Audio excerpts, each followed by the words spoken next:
Neurosurgeon Dr. Eben Alexander's near-death experience, combined with his decades-long understanding of the mechanics of the brain, has led him to believe that current theories of consciousness are missing the big picture. On November 10, 2008, Dr. Alexander woke up with a severe headache and back pain, and within a few hours was unconscious as his body suffered violent seizures. At the emergency room, it was concluded that Alexander was suffering from one of the most extreme versions of meningitis, a bacterial infection of the membranes surrounding the brain and spinal cord that typically has a death rate of 40 to 80%. He was in a deep coma for 7 days with no realistic prospect of recovery. While unconscious, massive areas of Dr. Alexander's neocortex were inactive, which by a materialistic worldview would make any conscious experience impossible, and yet he experienced a waking in a narrow, worm's eye view tunnel with a light at the end of it. He says he then entered the light as it approached and was teleported upward to a higher state in which he rode on the wing of a butterfly in a beautiful meadow with colors and details that seemed to be more real than real, a place that felt truer and more like home than life as we understand it. While there, he encountered a woman who delivered a message to him telepathically. She said, "You are deeply loved and cherished. You have nothing to fear." He then ascended to a higher state which he calls the core, the height of possibility and consciousness, in which an essential message was relayed, that all beings are one, that through the experience of many lives we climb to higher states of conscious awareness, and that the universe is made of what we would call love. Meanwhile, as doctors in the hospital were suggesting to Alexander's family that he be taken off of life support, his son pried open his closed eyes and begged him to come back. He saw his son's face, not with his eyes, but in his other realm. He slowly returned to his body and awoke, recalling his former identity slowly over the next few days. His level of recovery was unprecedented.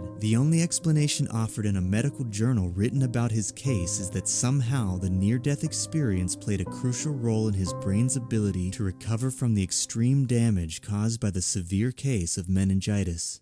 The earliest cases of a near-death experience was recorded in 77 AD by Roman author Pliny the Elder. It involves two Roman brothers, Corfidius the Elder and Corfidius the Younger. The elder brother died and his will was read naming the younger brother as his heir. As the funeral arrangements were being made, suddenly the body clapped its hands as if to call for its servants, and Corfidius the Elder woke up to say he was just in his younger brother's house, that the funeral arrangements they were making should be for the younger brother now. He claimed to have encountered the spirit of his brother and that the spirit asked the elder to take care of his daughter and also showed him the location of a cache of hidden gold. As the elder was relating these details, the servants of Corfidius the Younger burst into the room to share that their master had just passed away. The location of the hidden gold was later discovered to be accurate, a detail that no one but the younger brother was aware of.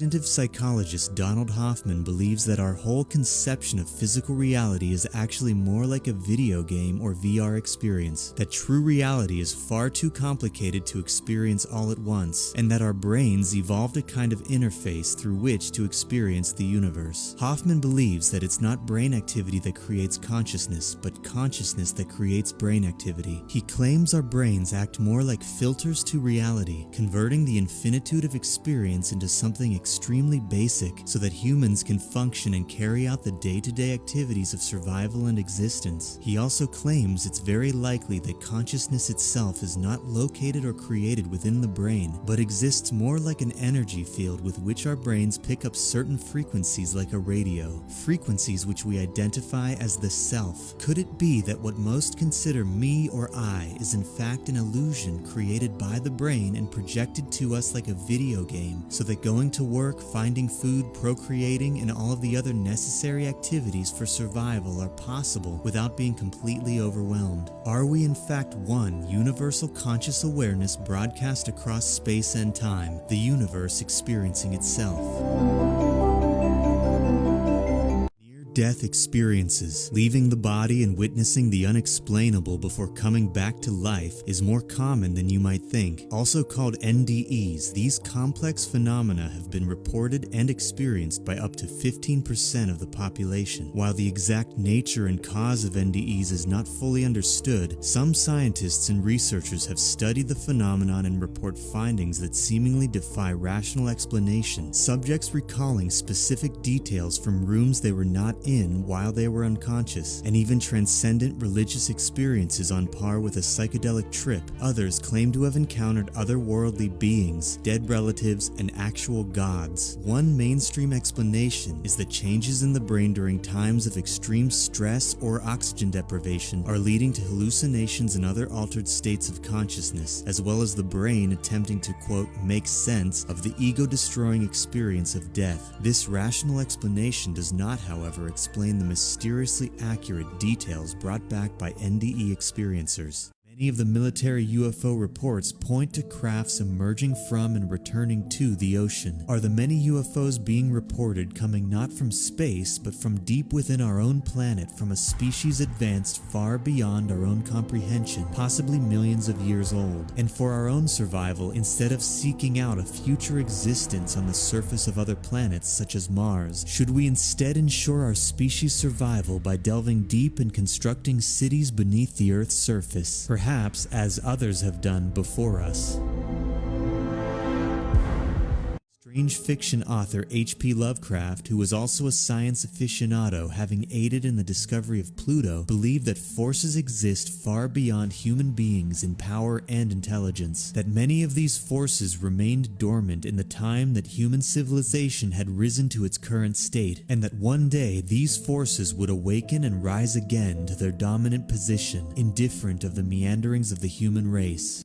18th century mathematician Leonhard Euler believed in the possibility of a hollow Earth, with entrances existing at both the North and South Poles. In 1947, famous American explorer Admiral Richard Byrd was the first man to fly over both the North and South Poles. In his private journal, Over the North Pole, he claimed to have witnessed a lush, green oasis that did not fit with the rest of the barren, frozen landscape. 3 years later, Byrd would lead an expedition through the South Pole. He claimed to have found a hole which led to a hollow Earth housing an advanced civilization. Byrd stated that this civilization were in possession of crafts capable of traversing from one pole to the other. Upon his return to Washington, allegedly Byrd was instructed by government officials to stop making such statements about what he claimed to have discovered. Meanwhile, over the course of the 2-year project, over 15 UFO sightings were reported by soldiers and townspeople, including a pulsating light that engulfed the dig site. Eventually, a chamber was discovered, leading to a spiraling tunnel that descended to a depth of 524 feet. At the bottom of the passage, a slab of unfamiliar metal in the shape of a concave lens was found, and after breaking through,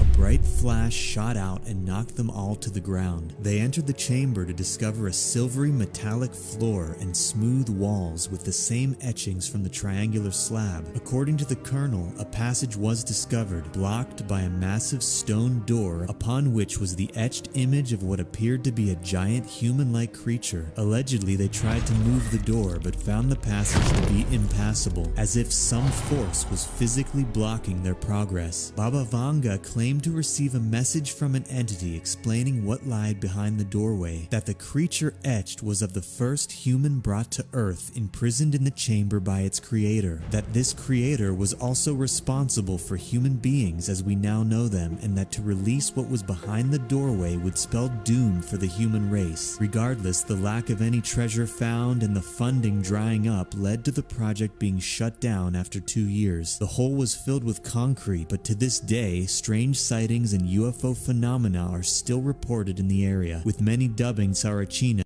1990 in Bulgaria, a deep hole was being dug by the Ministry of Defense in the center of the town of Tsarachina with the alleged purpose of discovering a buried treasure belonging to the 10th century Tsar Samuel. As soon as the digging commenced, strange reports and rumors began circulating amongst the townspeople. While modern excavating equipment was used, strangely the machines kept breaking down, requiring the workers to dig by hand. Colonel Tsvetko Kanev, who was in charge of the operation and later wrote a book on the phenomenon, noted that at a depth of around 18 feet, a triangular stone slab was discovered and etched with an unknown language. The famous blind fortune teller from Bulgaria, Baba Vanga, who was featured on Future Now for her mysteriously accurate future predictions stretching thousands of years, told the colonel that the meaning of the stone was a warning to stop digging, that if they continued, a deadly bacteria would be released into the world. Disregarding the warning, the digging continued. Could also make the mistake mistake of giving the AI too vague a problem to solve, such as end human suffering. It could then decide the best way to do this is to eliminate all humans, and therefore end their suffering. To protect ourselves from the risks super-intelligent AI presents, we may attempt to merge with the intelligence. This could backfire if the AI decides to access and manipulate our minds like an organic ant colony to do its bidding, physical beings with no free will to serve an immortal dictator. There's also the chance that when our human-level minds running on organic meat neurons merges with godlike synthetic intelligence, we may simply go insane. Our brains evolved for the northern plains of Africa hundreds of thousands of years ago. Could our role in the universe be not to explore the cosmos, but instead to birth the ultimate AI and then go extinct?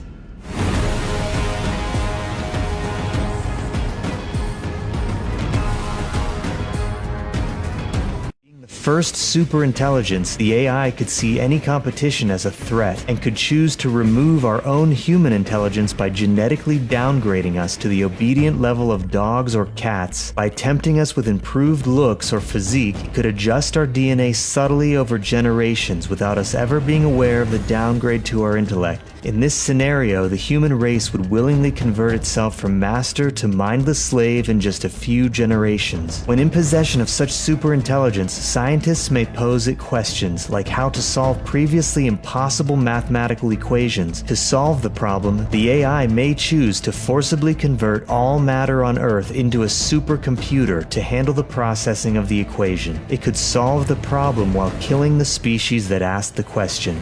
Given enough time and the ability to self-generate improved versions of itself, it wouldn't take long for a fully autonomous general AI to achieve superintelligence, a level of cognitive processing power so many times stronger than our own, its abilities would appear godlike to us, and the pace at which it could improve would be lightning fast. Superintelligent AI could think through problems in a few hours, equivalent to what the world's smartest people could do in 1,000 years. How could we possibly control or outthink such a powerful intellect? When given a simple task such as preserve the human species at all costs, given all potential outcomes, the AI could choose the best course of action is to preserve our bodies in a matrix-type situation, where our consciousness lives forever imprisoned in a simulation. People like Elon Musk believe this has already happened. The odds that we're in base reality is 1 in billions. Odds are we are currently living in a simulation created by a civilization or artificial intelligence possibly billions of years ago.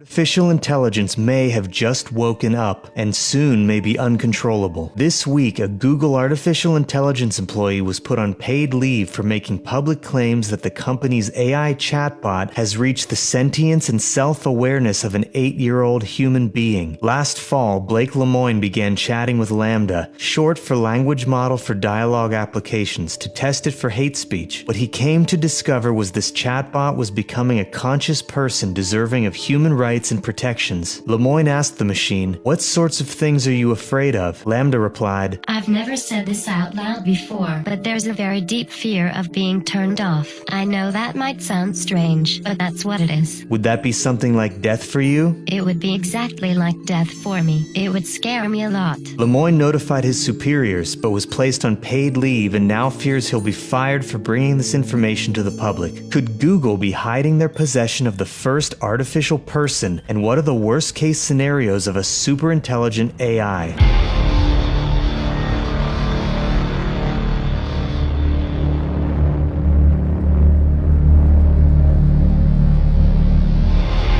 Another case of potentially real reincarnation comes from a young boy named Sam, who began speaking in full sentences by the age of 18 months. At one point while his father was changing his diaper, Sam looked up and said, quote, "When I was your age, I changed your diaper." After asking more details from the boy, his parents decided that he must be speaking as his father's father. They asked him how it's possible that he came back, and the boy said, quote, "I just went whoosh and came out the portal." Most 18-month-old kids don't know the word portal or what it means. They encouraged him to tell them more, and the boy said that he had a sister who got turned into a fish by bad guys. It turns out that the boy's grandfather had a sister who was murdered 60 years earlier. Her body was found floating in San Francisco Bay. When asked how he died, the boy reared back and slapped the top of his head as if in pain. 1 year before the boy was born, his grandfather had died of a cerebral hemorrhage in a similar part of his brain.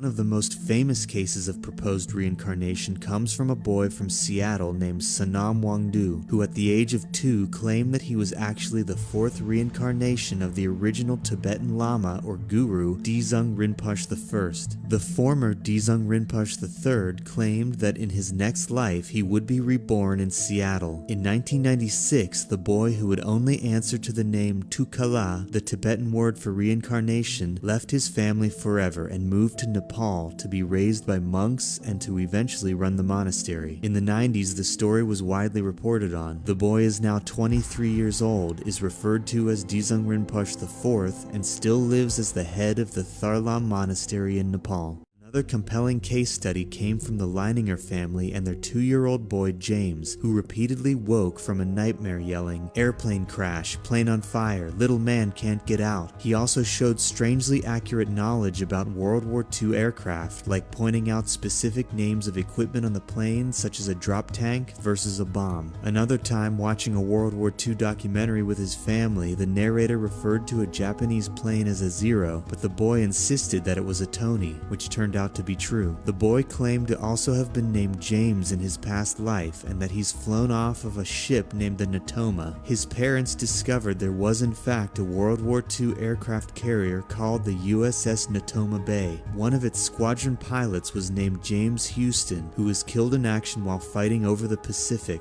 As the boy grew older, his disturbing nightmares began to fade along with all memory of pilot James Houston. Among the reincarnation case studies is a boy from Oklahoma named Ryan. Around the age of 4, the boy began waking up screaming in the middle of the night to take him home to where he lived before. The boy claimed he once had a glamorous life in Hollywood with a big house, a pool, and fast cars. The 4-year-old would say that he can't live in these conditions, that his last home was much better. The mother brought home from the library a pile of books about old Hollywood, and after a bit of scrolling, the boy got excited and pointed out a man in a photo from the 1932 film Night After Night, saying, "That guy's me, the old me." With the help of a professional archivist, the family finally discovered the identity of the man in the photo, a Hollywood agent named Marty Martin. The family contacted Martin's daughter, and after hearing the boy's claims, she was able to confirm more than 50 specific details Ryan reported about her father's life.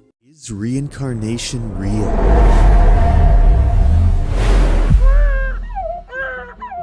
Child psychiatrist and professor of neurobehavioral sciences Dr. Jim Tucker believes it could be and has research evidence to back up the claim. Dr. Tucker has gathered stories from thousands of children who claim to remember past lives. He lays out a few consistent similarities among the many cases. In about 70% of children claiming to remember past lives, they indicate having died from unnatural and often traumatic events, such as shootings, stabbings, and murders, often pointing to birthmarks which correspond with wounds inflicted, such as a bullet's entry or exit wound or stab markings. Many also present details about their past life that are so specific and accurate it's hard to believe they could have been made up. It's rare, but for children who start having memories of past lives, the memories start around age 3 and all but completely fade by age 6 or 7. Dr. Tucker also indicates that the time between death and apparent birth is on average 16 months. 3/4 of alleged cases are marked as solved, meaning a person from the past matching the child's memories is identified.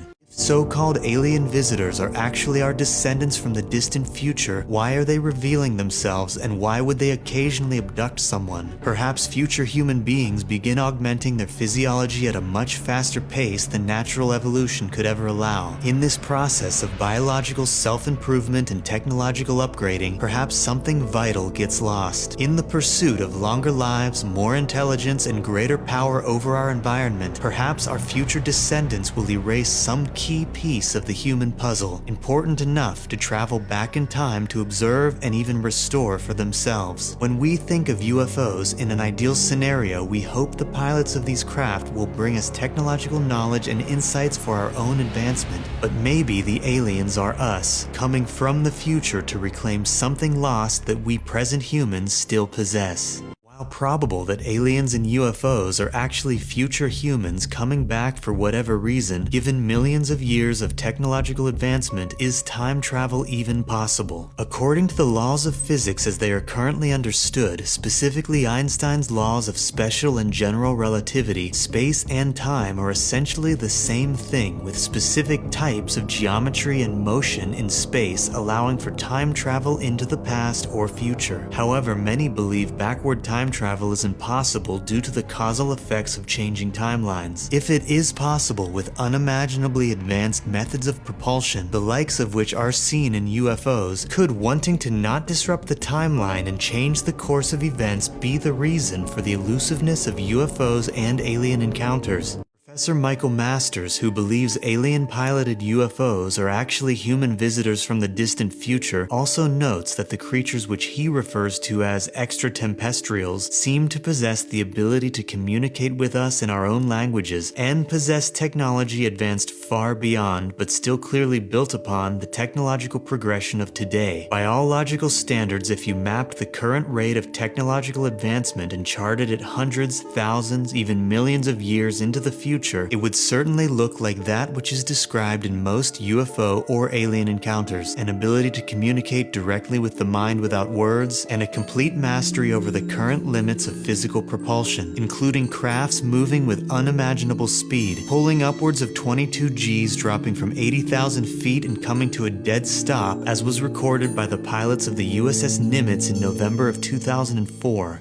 Aliens in close encounters are often described as sexless beings with no distinguishing reproductive organs. From an evolutionary perspective, in the case that alien visitors are future humans, clearly the need for reproduction as we currently understand it will change drastically, with sex no longer being the necessary element in procreation. Nor will the possession of sex organs likely be essential for physical pleasure, with perhaps all sensation being controlled by elements directly within the increasingly large brain. Or perhaps sexual stimulation becomes irrelevant in the deep future, with other gratifications superseding it. UFOs piloted not by aliens from other worlds, but by humans from the distant future? Through a comprehensive analysis of how human beings have evolved over the past million or more years, one can deduce the potential traits of future humans millions of years from now. According to Professor of Biological Anthropology Michael Masters, encountered aliens are often described as bipedal, hairless, human-like beings with large brains, large eyes, small noses, and small mouths. This follows exactly as one might predict the traits of a human being might evolve moving forward through natural selection and otherwise. We no longer live in a world dominated by the biggest and the strongest. Less and less is physical ability required to live and prosper. Automation has and will continue to take over the heavy lifting aspect of society. While traits distinguishing physical ability will diminish, that which has always been the human's most valuable asset, the brain, will continue to grow. A larger, more powerful brain, or even a mind physically augmented and upgraded by technology, will likely be the trend.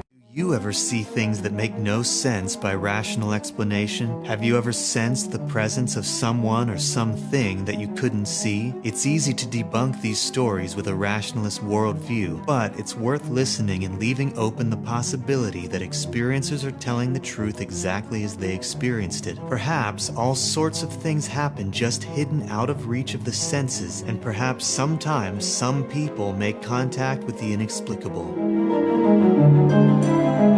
Redditor Smoke Alarms Nick shared a story that happened to her while working at a retirement home. She was sitting with a resident who suddenly asked her who that woman was and pointed. She thought the resident was pointing across the room at someone, but after asking, the old woman said, "No, the woman right next to you on your left." There was no one sitting next to her. The old woman said, "She looks just like you, but her hair is longer. She says she doesn't have a name, but she's very nice." This made the hairs on the back of her neck stand up. Apparently, she was supposed to have an identical twin, but the twin had died in the womb. Was the old woman seeing an apparition of her dead twin?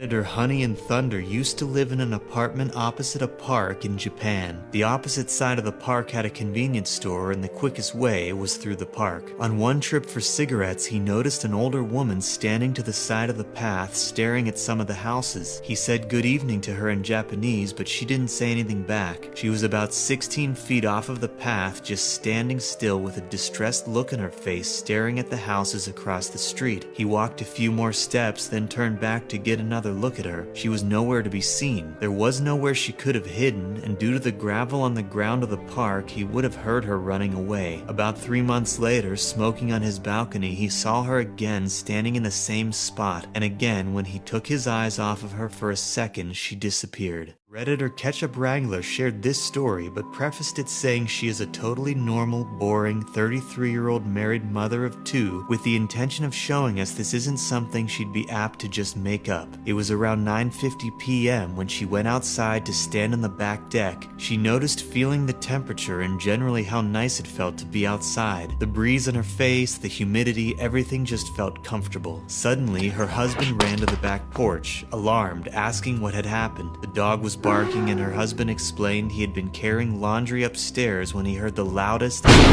longest thunder he'd ever heard, but she hadn't heard a thing. Luckily, they had security cameras on the exterior of the house, so they checked the footage. As her husband pulled up the footage, she noticed the time. It was now 11:47 p.m., and the footage showed her standing still on the porch for 2 straight hours, but for her it felt as if no time had passed at all. Redditor Mummy24 shared a story that happened to her friend who had moved into a new apartment with her family. Just being in the house would inspire a feeling of foreboding and dread in the family and friends who would visit, but this particular experience gave them enough cause to pack up and move. One afternoon, the girl in question returned home to hear her mom and dad arguing loudly in the kitchen, which was odd because they should have been at work at that time. The girl called out for her mom, unlocked the door, and went inside. Instantly, the house fell silent. Then the voice of her mother called her name and said, "We are just in here." But the girl froze out of fear. It was her mother's voice, but something was off. The cadence was wrong, and it sounded flat and unnatural, like an imitation. Creeped out, the girl ran outside to wait for her brother to come home, but when she turned back and looked at the house, peering from the lounge room window was a woman with the face of her mother, but the face was empty, expressionless and blank. It was like seeing her mother's face as a mask. Pushed over the edge, the girl ran and got to her mother's work, where she apparently had been the whole time. Upon investigation, both the front and back doors were locked, and no evidence of a break-in could be found. The family moved, but apparently the landlord said he had trouble keeping tenants for very long. Human DNA has been combined in several studies with pigs to produce half-human blood, as well as to grow human organs inside of a pig. As of now, the fetuses are legally required to be killed before they grow, but the hope is to supply hundreds of thousands of people waiting on organ transplants with livers, kidneys, and hearts, all harvested from a pig. These are the studies being conducted that are public. There is a real possibility that under governments with less transparent rules and restrictions, somewhere on the planet, experiments are being conducted in which human-animal hybrids are being implanted in wombs and brought to full term. The possibilities are exciting for medical use, but also ethically questionable.